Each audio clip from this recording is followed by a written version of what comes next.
Once upon a time, there was a boy born into a humble family of tailors in sub-Saharan Africa. His father wanted him to continue the trade. Needle, thread, and long, hot days of work. But the boy dreamed of a bigger world. One night, he built a small raft from wooden planks, pushed it into the sea, and drifted toward Europe, chasing hope. But the Mediterranean was not kind. The wind stopped, the waves calmed, and his food was gone within days. Now imagine, you live on the coast of southern Europe. One morning, you read about the boy, lost at sea, hungry, fading. Would you try to save him? It sounds like a simple question of morality. But how do we decide what's right? To answer that, let's look through the eyes of four of the most influential philosophers in history: Aristotle, John Stuart Mill, Immanuel Kant, and Friedrich Nietzsche. Each had a radically different idea of what it means to do the right thing. I think this plan For will Aristotle, really benefit the community. morality is not about rules or To get results. started. It's about The character. support means a lot. He believed a good life comes from developing excellence in our emotions, our thoughts, and our actions. What he called virtue. Your methods are too reckless. A virtuous They are person doesn't necessary. ask, what We will I must get out of prioritize this? safety above But what kind of all person do I become by doing this?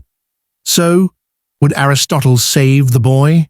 He would say, if saving him expresses your courage, compassion, and wisdom, then yes. But virtue must come from genuine struggle. If you're wealthy, with resources and boats, saving him might be easy, and therefore not very revealing of your virtue. But if you're poor, risking your own safety to help, your action demonstrates true moral strength. For Aristotle, being good is not about comfort. It's about choosing the harder path that shapes your soul.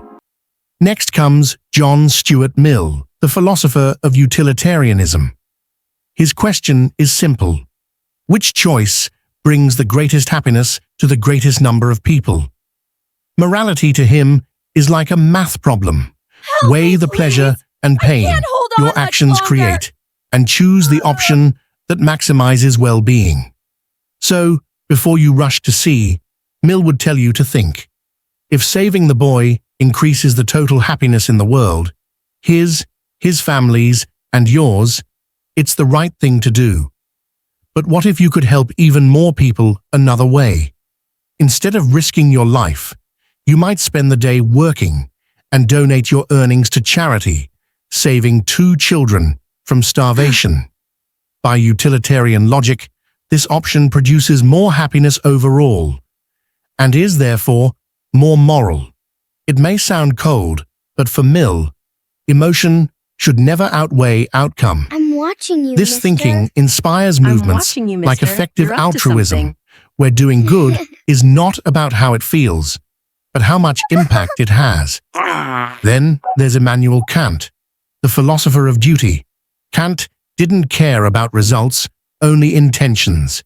He believed there are universal moral laws that should guide us, like don't lie, It's all right, we'll don't figure this steal, out. If we and do move the what's supplies right over here, because you'll it's right. understand.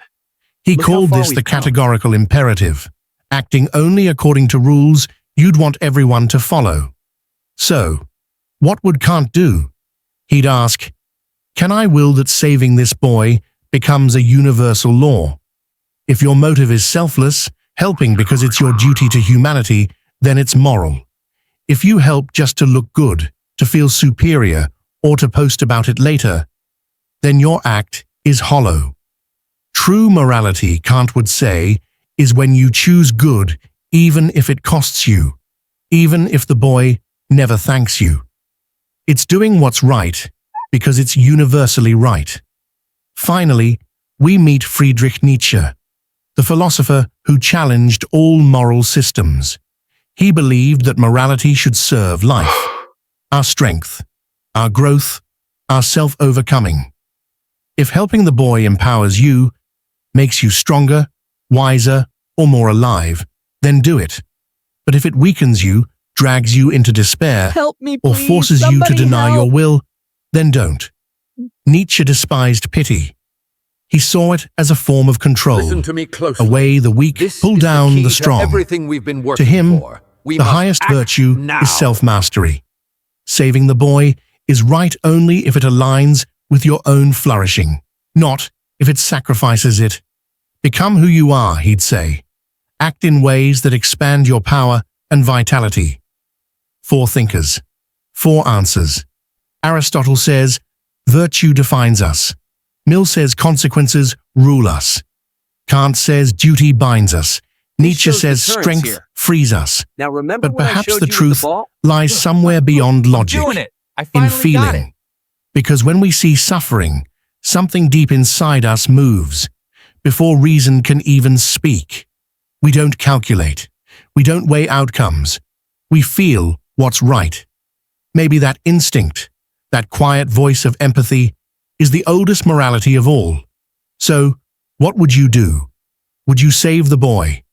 Is your decision guided by character, consequence, duty, self-interest, or simply what feels human? This is Brain Bosster, Help me, please. where we explore the I can't ideas hold on much that shape longer. our minds and morals. If this story made you think, don't forget to like, share, and subscribe for more reflections on psychology, philosophy, and human behavior. Because understanding how we think is the first step toward understanding who we are meant to become.